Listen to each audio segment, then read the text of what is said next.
किसी ने बड़े कमाल की बात कही है कि जेब खाली हो फिर भी मना करते नहीं देखा, मैंने पापा से अमीर इंसान नहीं देखा।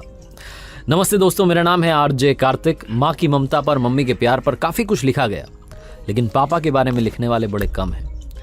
फादर का इंपॉर्टेंस क्या है, पापा का महत्व क्या है, उस पर एक छोटी सी कहानी है, बहुत इंटरेस्टिंग कहानी है। एक लड़का जो इंजीनियरिंग की तैयारी कर रहा था, उसे उसके फादर हमेशा कहा करते थे कि बेटा फोकस करो, पढ़ाई करो, इंजीनियरिंग की तैयारी करो, बड़ा इंजीनियर बनो। लेकिन उस लड़के की सिर्फ एक विश थी, उसे बाइक चाहिए थी। वो अक्सर अपने फादर से कहता था, मेरे दोस्तों के पास में गाड़ी है, गाड़ी से कोचिंग आते हैं, मैं पैदल जाता हूँ, क्या चल रहा है पापा। बहुत बार वो अपने फादर से डिबेट करता था, बहस करता था। एक दिन उसके फादर ने उसको काफ़ी कुछ सुना दिया, डांट दिया कि तुम्हें पता नहीं है कैसे मैं घर चला रहा हूँ, ये वो।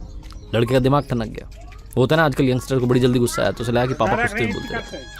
उसने डिसाइड कर लिया कि वो आज ही ये घर छोड़ करके चला जाएगा, इस फैमिली में रहना नहीं, उसको गलत लोगों के साथ में रहने लग गया। पता नहीं क्या उसके दिमाग में चल रहा था। उसके फादर बाहर गए थे मार्केट, मम्मी भी साथ में गई हुई थी। लड़का अकेला था, उसके दिमाग में सब चल रहा था। उसने डिसाइड किया बाहर चलते हैं, छोड़ देते हैं। तभी उसने देखा कि फादर जो थे वो पर्स ले जाना भूल गए थे। उनका जो पर्स था वो टेबल पर रखा। उसने कहा बस पैसे भी तो चाहिए, लेकर के चलते हैं, बहुत माल छुपा रखा है। उसने वो पर्स अपनी जेब में रखा और जल्दबाजी में पापा के जूते पहन लिए और जूते पहन के निकल पड़ा। थोड़ा आगे गया तो समझ में आया कि पापा के जूते पहना है। गुस्से में था, वो जूते वहीं खोले, नंगे पैर चलने लगा। पैर में कांटा चुभ गया, तब भी चले जा रहा था, बड़बड़ा रहा था, मेरे पापा ऐसे वैसे बेकार आदमी, ये है वो है। घर पे मुझे एक मेरी विश थी, वो भी कंप्लीट नहीं कर पा रहे। बहुत कुछ सोच रहा था। उसके पैर में से खून बहने लगा, उससे दर्द होने लगा, तो उसने सोचा थोड़ा आराम कर लेते हैं सड़क किनारे। थोड़ा सा रुका तो उसे याद आया कि पर्स भी तो लेकर आया है, पर्स में माल होगा, अस्पताल जाकर के चेक करा लेते हैं हॉस्पिटल में, और पैर ठीक कराते हैं, उसके बाद में जो पैसा है इसको उड़ाते हैं। वो ये सब सोच रहा था। अस्पताल जाने से पहले उसे लगा कि एक बार पर्स देख तो लें, इसमें पैसा कितना है। तो उसने वो पर्स खोल करके देखा तो चौंक गया। अंदर सिर्फ 100 की नोट रखी थी। पर्स वैसे तो बड़ा मोटा दिख रहा था, लेकिन अंदर कागज ही कागज रखे थे। उसे फिर से गुस्सा आने लगा कि मेरे पापा क्या कर रहे हैं, बिल्कुल गरीब है क्या, 100 की नोट रख रखी है बस। फिर उसे लगा इतने सारे कागज हैं, देखता हूँ क्या कागज है। पहला कागज निकाला तो पर्ची थी उधारी की। उसके फादर ने उनके दोस्त से 40,000 रुपये उधार लिए थे लैपटॉप खरीदने के लिए। वो लैपटॉप जो 1 साल पहले से लड़का जिद कर रहा था, पापा दिलाओ पापा दिलाओ। बड़ी मुश्किल से पैसे जुगाड़ करके उसे लैपटॉप दिलाया था, वो भी उधार वाले पैसे थे। वो पैसे चुकाने हैं, इस बात की पर्ची थी। उसको धीरे धीरे रियलाइज होने लगा, उसको समझ में आने लगा कि लाइफ क्या है। बाकी की पर्चियाँ देखने लगा, सारी पर्चियाँ जिम्मेदारी की थी। किसी में बिल था, लाइट का बिल था, कोई टेलीफोन का बिल था, ये था वो था, राशन का। वो देखते जा रहा था कितना खर्चा हो रहा है हमारे घर में, और मेरे पिताजी सब संभाल रहे हैं। धीरे धीरे जो उसका गुस्सा था वो शांत होने लग रहा था, और फाइनली उसके हाथ में एक ऐसी पर्ची आई जो उधारी की पर्ची नहीं थी, वो एक अखबार का छोटा सा विज्ञापन था, जिसमें लिखा था कि पुराना स्कूटर बेच करके नई बाइक ले जाएं।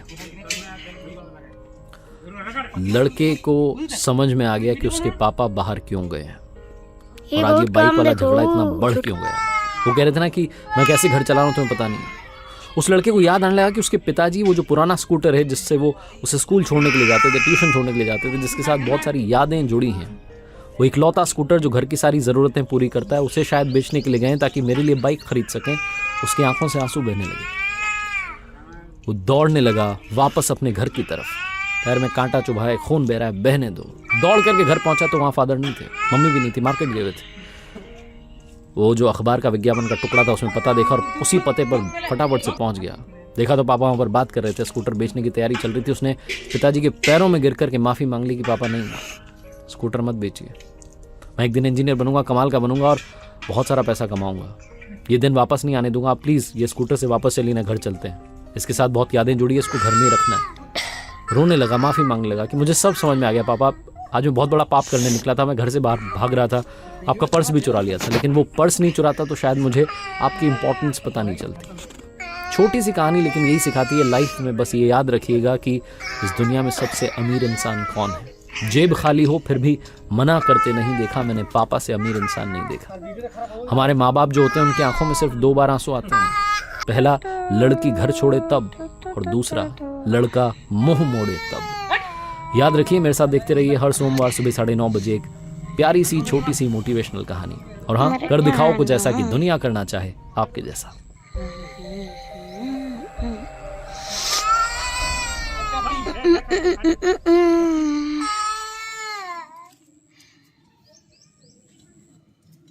ये देखो ना। आए पकड़ दो तो बाजार लेगो नहीं लेगो ये तो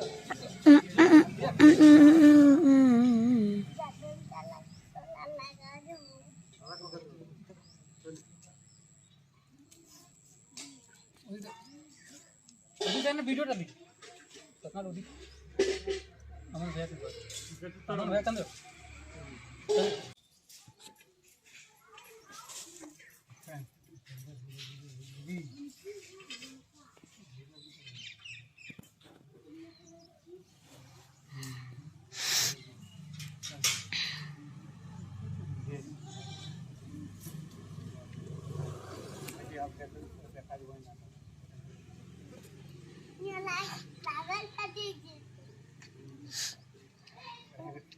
कर ली रखे अच्छा बताओ हीरो गिरा कर ए चलो हमने इसे नोट दिलो हां इस तरह का चीज है ये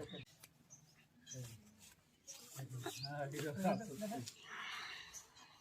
मेरा होगा काय ओकरो पूछे दे काहे वो हीरो बनल तो अपने हीरो लगे पूरा हीरो लगे तो देखिए ओकरो बनाई दे अगर हीरो हो गए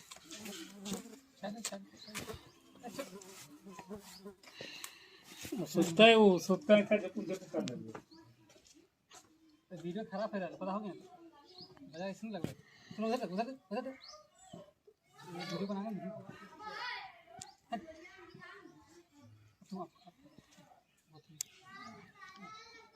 वीडियो तरफ देखो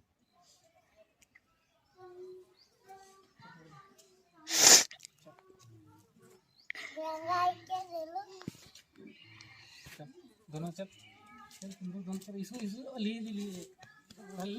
गेलो से ले कीटा वो गेलो से ले ना हाँ हाँ ले लियो